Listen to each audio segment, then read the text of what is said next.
बच्चों, आज हम अपने चैनल अंजना मिश्रा बायोलॉजी में जो NCERT क्वेश्चंस हैं उनके बारे में कुछ डिस्कशन करेंगे। आप लोगों ने ये पूरा चैप्टर कंप्लीट कर लिया है। देखिए बच्चों, इसमें आपके क्वेश्चंस किस तरीके से आते हैं।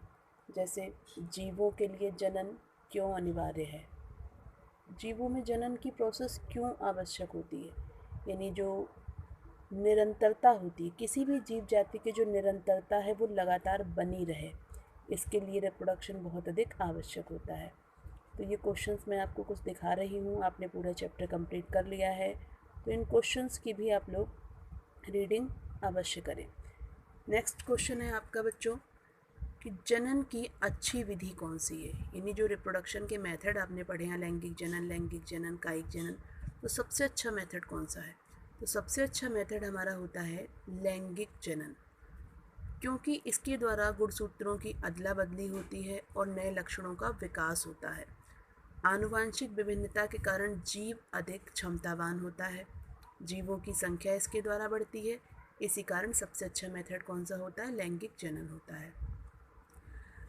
आपने पढ़ा था क्लोन एक वर्ड, तो अलैंगिक जनन के द्वारा जो संतति उत्पन्न होती है उसे क्लोन क्यों कहते हैं। तो देखिए बच्चों, आकारिकी और आनुवांशिक रूप से जो एक समान जीव होते हैं उनको क्लोन कहा जाता है, और जो क्लोन है आपको पता है वो अलैंगिक जनन के द्वारा ही उत्पन्न होते हैं। जो लैंगिक जनन है इसके द्वारा संतति के जीवित रहने के अच्छे अवसर होते हैं। ये सही बात है क्या? ये हमेशा सही नहीं होता है बच्चों, क्योंकि अगर जनक रोगग्रस्त है तो यह रोग उनकी पीढ़ियों में भी स्थानांतरित हो जाता है। नेक्स्ट क्वेश्चन है आपका, अलैंगिक जनन के द्वारा बनी संतति लैंगिक जनन द्वारा बनी संतति से क्यों भिन्न होती है। देखिए, आपने पढ़ा जो अलैंगिक जनन के द्वारा जो संतति उत्पन्न होती है वो क्लोन कहलाती है, जबकि लैंगिक जनन के द्वारा जो संतान उत्पन्न होती है वो आनुवांशिक रूप से अपने जनक से काफ़ी भिन्न होती है। फिर देखिए डिफरेंस है अलैंगिक जनन और लैंगिक जनन में। अलैंगिक जनन में ये इंपॉर्टेंट है बच्चों, काफ़ी क्वेश्चन। अलैंगिक जनन में एक ही जनक भाग लेता है, जबकि लैंगिक जनन में दो जनक भाग लेते हैं जो मेल एंड फीमेल होते हैं। इसमें युग्मक निर्माण और फर्टिलाइजेशन का अभाव होता है, जबकि लैंगिक जनन में युग्मक निर्माण यानी गैमीट फॉर्मेशन एंड फर्टिलाइजेशन होता है। नेक्स्ट है आपका युग्मक निर्माण जो होता है, इसके बाद ये जो हमारा लैंगिक जनन होता है ये कायिक कोशिकाओं में होता है, जबकि लैंगिक जनन होता है ये जनक की जनन कोशिकाओं में होता है। अलैंगिक जनन में समसूत्री विभाजन होता है और हमारे लैंगिक जनन में अर्धसूत्री और समसूत्री दोनों ही प्रकार के विभाजन होते हैं। अलैंगिक जनन सरल और तीव्र गति से होता है, जबकि लैंगिक जनन जटिल और धीमी गति से होता है। अलैंगिक जनन के द्वारा उत्पन्न संतति आनुवांशिक रूप से जनक के समान होती है, जबकि लैंगिक जनन के द्वारा उत्पन्न संतति अपने जनक से भिन्न होती है।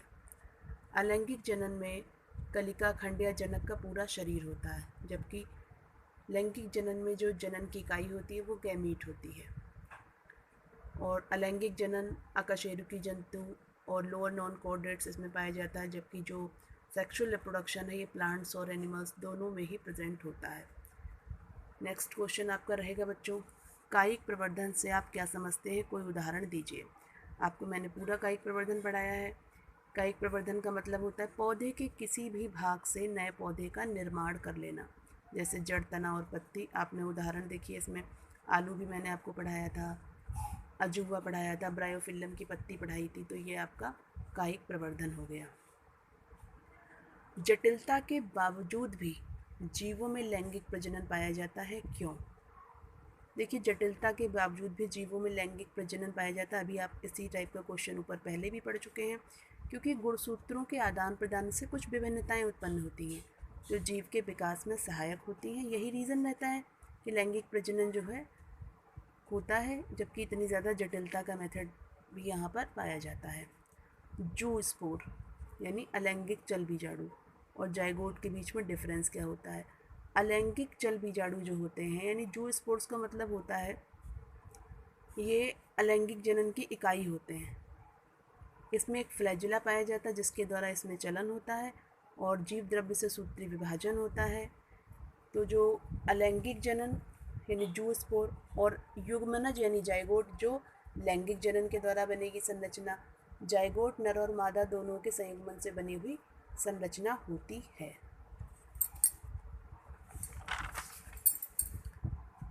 देखिए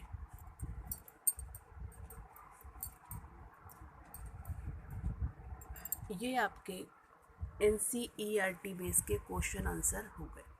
अब आप इसके कुछ मल्टीपल क्वेश्चन देख लीजिए। देखिए बच्चों, कायिक जनन और एपोमिक्सिस में क्या समानता है? देखिए इनमें समानता ये है कि दोनों में मात्र के समान संतति उत्पन्न होती है। पौधों के निम्नलिखित अंगों में कौन सा कायिक प्रजनन के लिए अनुकूल है?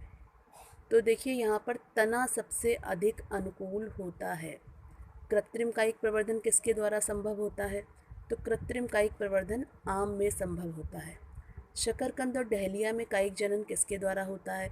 तो जो शकरकंद और डहेलिया होता है इसमें पुष्पों के द्वारा कायिक जनन होता है। ठीक है। आलू में कायिक जनन किसके द्वारा होता है? तो आलू में कायिक जनन जो होता है भूमिगत तने के द्वारा होता है। तो देखिए बच्चों ये कुछ क्वेश्चंस हैं। इसके बाद कुछ 1 मार्क्स के क्वेश्चंस भी आप लोग इसमें देख लीजिए। जैसे जनन क्या है? वह प्रोसेस जिसमें जीव अपने समाज संतति उत्पन्न करता है। जनन कितने प्रकार का होता है? लैंगिक और अलैंगिक जनन। आर्टिफिशियल कायिक जो आपने मेथड पढ़ा था उसमें कौन सी प्रोसेस है? आपने बूटी लगाना और कलम लगाना दोनों पढ़ा था। प्राकृतिक कायिक प्रवर्धन की 3 विधियाँ, जड़ के द्वारा, तने के द्वारा और पत्तियों के द्वारा। द्विविभाजन का उदाहरण जिसमें दोहरा विभाजन पाया जाए। तो पैरामीशियम में आपने पढ़ा है कि दोहरा विभाजन हो जाता है यानी 2 बराबर भागों में ये बढ़ जाता है। कोनिडिया किसे कहते हैं? कोनिडिया अचल बीजाणु हैं, नॉन मोटाइल स्पोर हैं जो कवक तंतु के सिरे पर पाए जाते हैं। आलू में कायिक प्रवर्धन किसके द्वारा होता है? अभी मैंने आपको बताया था आलू में कायिक प्रवर्धन आँख अथवा कलिका के द्वारा होता है। पत्र प्रकलिका के उदाहरण पूछे इन्होंने, तो डायोस्कोपिया और खट्टी बूटी ये आपके पत्र प्रकलिका के उदाहरण हैं। देखिए बच्चों एक क्वेश्चन है, ये मैंने आपको उधर भी बताया था चैप्टर पढ़ाते हुए। अमीबा अमर क्यों है? क्योंकि अमीबा की प्राकृतिक मृत्यु नहीं होती, इसी वजह से अमीबा अमर है। जनन क्यों आवश्यक है? ये भी मैंने आपको पढ़ाया। जीवन की निरंतरता बनाए रखने के लिए और पृथ्वी पर जातियों की उत्तरजीविता के लिए जनन अत्यंत आवश्यक होता है।